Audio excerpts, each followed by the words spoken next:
8 و10 نخلص كام؟ زي ما انتوا عايزين. اوكي طيب خلوني 3 أسئلة بعد ما نخلص الدكتورة لميا، ناخد 3 أسئلة بس يعني لو في مفيش. هو ما بيعملش اي حاجه ليه؟ بلاش اسئله يا دكتوره هاله. بلاش 3 اسئله؟ لا انا هسال بس سؤال واحد. ممكن يبقى بره الدنيا دي احنا بنعرف. طب بعد العرض ما هي لا ده اوكي انا بس عشان تتخيلوا اكتر اللي انا قلته، عشان مبقاش برضه انا دايما بحب ابقى موحده تفكيري مع اللي حواليا، يبقى متاكده ان في دماغهم هو اللي كنت انا بقوله. هي دي زوايا التصوير زي ما بنقول. ده مستوى النظر الاي ليفل، اللي فوق المرتفعه، اللي فوق عين الطائر، اللي تحت المنخفضه، اللي تحت عين الدوده، اللي هو وورم اي فيو، بيرد اي فيو، هاي انجل، اي ليفل، ولو انجل. اوكي دي زوايا التصوير اللي احنا بنصور بيها. تمام.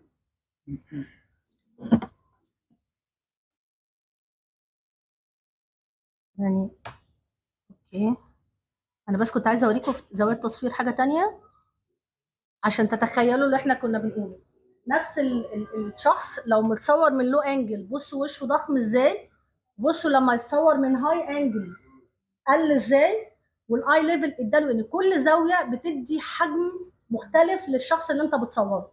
فانت بقى بتحدد. يعني انا اما المذيعه بتاعتي ببقى بحبها بعللها الكاميرا عشان ابينها رفيعه وسمباتيك، لو انا متضايقه منها هنزل بالكاميرا شويه فبينها مليان. بالظبط كده. اوكي انا بس حبيت اكون ايه اكثر وضوحا. فندم اوكي انا مش واثقه بس ان هي اوكي نايس احسن. طيب طيب انواع اللقطات بسرعه زي ما قلتها لكم. البي كلوز او اكستريم كلوز، وبعدين بي كلوز، بعدين كلوز، بعدين الميديوم، بعدين الميديوم شوت العادي، بعدين الميديوم لونج، وبعدين اللونج، بعدين الفيري لونج. اوكي ده الهيد روم اللي كنت بقول لكم عليه. بصوا كده الشخص اللي في النص لازق في حرف الكادر من فوق. اوكي على الشمال ساقط في الكادر، انا بسميه ساقط في الكادر. ده المظبوط اول واحد كوريكت هيد روم. اوكي يعني لا يبقى لازق على حافه الكادر ولا ابقى ساقطه في الكادر، نسبه متساويه. وفي هنا حته لازم ناخد بالنا منها لو بنصور اشخاص كتير او بنصور انترفيوز كتير او بنعمل كروس كاتنج. يعني ايه كروس كاتنج؟ يعني اتنين قاعدين قدام بعض بيتكلموا وانا بقطع ما بينها وبيني، هي بتتكلم بقطع عليها وبعدين انا بتكلم، اسمها كروس كاتنج.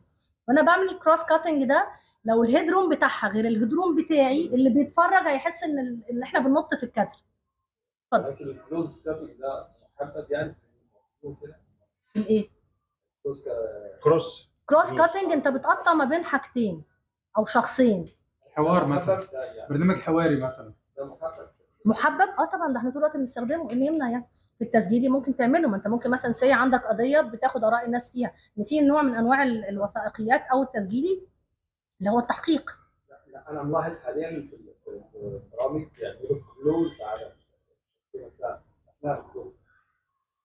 هو الصح 100% انك بما انك هتعمل كروس كاتنج ما بين شخصين يبقى نفس الحجم تيبيكال. يعني لو هي ميديوم انا ميديوم، الهيد روم قد كده عندي يبقى الهيد روم قد كده عندها، عشان ما تقطع ما بيني وما بينها ما احسش بالنطه اللي بحكي لك عليها دي. اوكي عايز بس هو يقصد اثناء واحد ضيف بيتكلم ساعات الكاميرا تروح جايه على ايديه مثلا، ايديه لا ده دي اسمها كاتاوي، دي مش كروس كاتنج. عينيه بترمش مثلا. بص انا هقول لحضرتك بس انا فهمت قصدك. بالظبط. لا بص لما بخرج عن الصوره زي ما شرحتها الدكتور الستاندر، لازم ارجع للضيف نفسه. يعني انا بصور حضرتك دلوقتي وظبطك بالشكل اللي الدكتوره بتقول عليها، اللي هو الصوره اول واحده على اليمين دي، وبعدين رحت عامل كلوز اب مثلا على عينها. حلو لازم ارجع لك تاني لده قبل ما اروح للمذيع. يعني ما اقدرش انقل من، لازم في لقطه وسيطه بنسميها لقطه وسيطه. ما اقدرش انقل من الكلوز قوي لللونج قوي. دي لقطه بتبقى مزعجه جدا للعين. لازم اخد في النص دي لقطه ممكن نسميها حاجه من الاثنين، يعني بنسميها رياكشن شوت، يعني باخد رياكشن، يعني ممكن ابقى انا بنتكلم وفي حد مدي رياكشن فبروح له اخد رياكشن منه وارجع، دي رياكشن شوت. او بنسميها كات اواي، اللي انا بروح بعيد عن الشوت اللي باخده. او بسميها بقى زي ما احنا بنقولها في الشغل عندنا الانسرت، ناخد انسرتات، بنروح لحد بعيد كده. ودي ساعات مش بس عشان اخد رياكشنات، دي ساعات عشان اعالج بيها عيوب في المونتاج، لما نوصل لمرحله المونتاج هنتكلم عنها. اوكي طيب، ده شكل الفيديو والاوديو، ده السكريبت المبدئي اللي بيتعمل. دي طريقه من الطرق التقليديه لكتابه السكريبت، بس في طرق تانية كتير، مش بالضروره يتعمل كده بس. بيبقى عباره عن فيديو واوديو، انا هصور ايه وايه اللي هيتقال، صوت وصوره. اوكي، ده الشكل التراديشنال جدا الستاندرد جدا لكتابه السكريبت المرئي.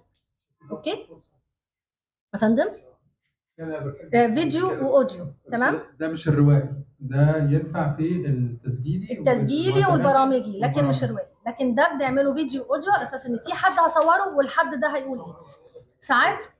ساعات بنعمل الصوره هيبقى فلان، والصوت بما اننا زي ما اتفقنا ان السكريبت مفتوح مش مغلق، لان في الاخر بتعامل مع بني ادمين انا مش مالكه هيقولوا ايه 100%، فبحط الناحيه الثانيه الاسئله اللي هسالها.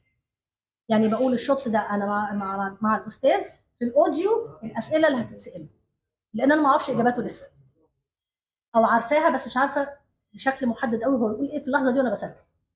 اوكي، في الروائي نفس الخانتين دول، بس في خانه على اليمين بتبقى للممثل. يعني انا بطلب منه وانا بكتب ان هنا بيكشر، هنا بيضحك. يعني انا اللي بدي للممثل التعبيرات بتاعت كل مشهد بمشهد هو ايه. لذلك الممثل اول ما بيجي له نسخه السيناريو بتاعه ما بيبصش خالص للخانتين اللي على الشمال. هو اول حاجه بيركز فيها الممثل يقبل السكريبت ولا لا، هيقبل السيناريو ولا لا، يبص على الخانه دي. فالمؤلف الموسيقى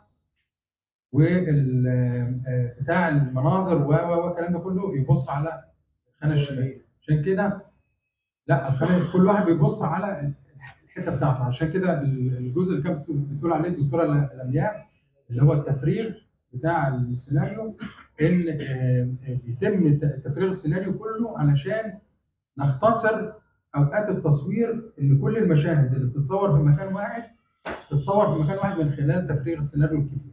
اللي هو ده الشوتنج ليست. ايوه بالظبط، ده الشوتنج ليست زي ما احنا شايفين كده.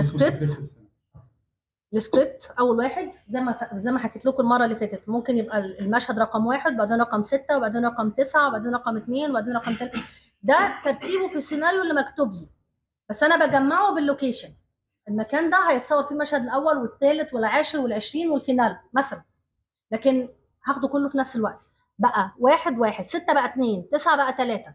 ده بالتصوير، يعني ده بالسيناريو، اول خانه بالسيناريو، ثاني خانه بالتصوير، ثالث خانه انا بصور انتيريور ولا اكستيريور، داخلي ولا خارجي، او دور ولا اندور. اوكي، ثالث بعد كده الشوت بتاعي التايب بتاعه ايه، دبليو اس يعني وايد انجل هو اللونج، هاخده واسع ولا ضيق. بعد كده كاميرا انجل، ايه الزاويه اللي هصور بيها. بعد كده كاميرا موفمنت، هعمل ايه، كاميرا ستاتيك يعني كاميرا فيكس واقفه مكانها ما بتتحركش، ولا هيبقى في حركه كاميرا. بعد كده الفي او، ايه الصوت المصاحب للمشهد ده تحديدا. بعد كده السبجكت، يعني مين اللي موجودين في المشهد اصلا. وبعدين ديسكريبشن اوف شوت، لو النوتس بقى اللي انا بكتبها لنفسي انا، يعني اي اكسترا انفورميشن عايزه بكتبها لنفسي. ليل او نهار يا فندم، ليل او نهار لا ليل او نهار مكتوب في الاول انتيريور والاكستيريور. ده في الروايه مش لا، وحتى عندنا بنكتب انتيريور واكستيريور، داخلي ولا خارجي مفيش مشكله، ليل او نهار بتبقى كاتب برضه. نوتس ممكن تكتب فيها اللي انت عايزه، اوكي، لان ده بيتوقف عليه ماتيريال الاضاءه اللي انا بجيبه، ليل او نهار. هو السكيدنج ده مش بحط فيه تايمنج، يعني مفيش تايم بنحسب زمن في اي حاجه. لا زي كروكي كده. هو مش كروكي، هو ده اللي هيتصور بالفعل. يعني انا اول مشهد معايا هصور حضرتك التصور ده ما فيهوش حساب التايم خالص. تايم. انا مش حاسه المشهد ده كان دقيقه اللي بعده كان دقيقه. هو مش سينما، هو مش سينما، احنا بنتكلم في دوكيومنتري. انا المشهد الفلاني اللي هصوره، انا داخله المكان ده هصور الكذا، هعمل تلت وبعدين هعمل بان وبعدين هعمل كذا. المصور ممكن الافريج رينج بتاعه يعمله لي في 30 ثانيه بس، مش هكتب 30 ثانيه، ممكن مصور تاني يعمله في 20 ثانيه، ممكن مصور ياخدها في دقيقه. في الاخير في الاخير السبيد في ايدي في المونتاج.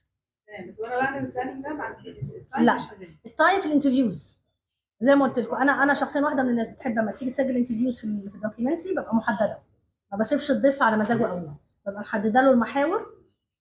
على فكره بالمناسبه ما تتكلمش مع الضيف كتير قبل التسجيل، عشان ساعات الكلام بيتحرق في الحبه اللي قبل التسجيل، فيجي قدام الكاميرا ما يقولش الكلام تاني، بيحس انه قاله خلاص. فما ترغيش مع ضيفك كتير قبل التسجيل، انت بس بتدي له هيدلاينز، بتدي له محاور، احنا هنتكلم في كذا وكذا وكذا، بتسيبه يقول اللي عنده قدام الكاميرا عشان ما يتحرقش. اوكي طيب.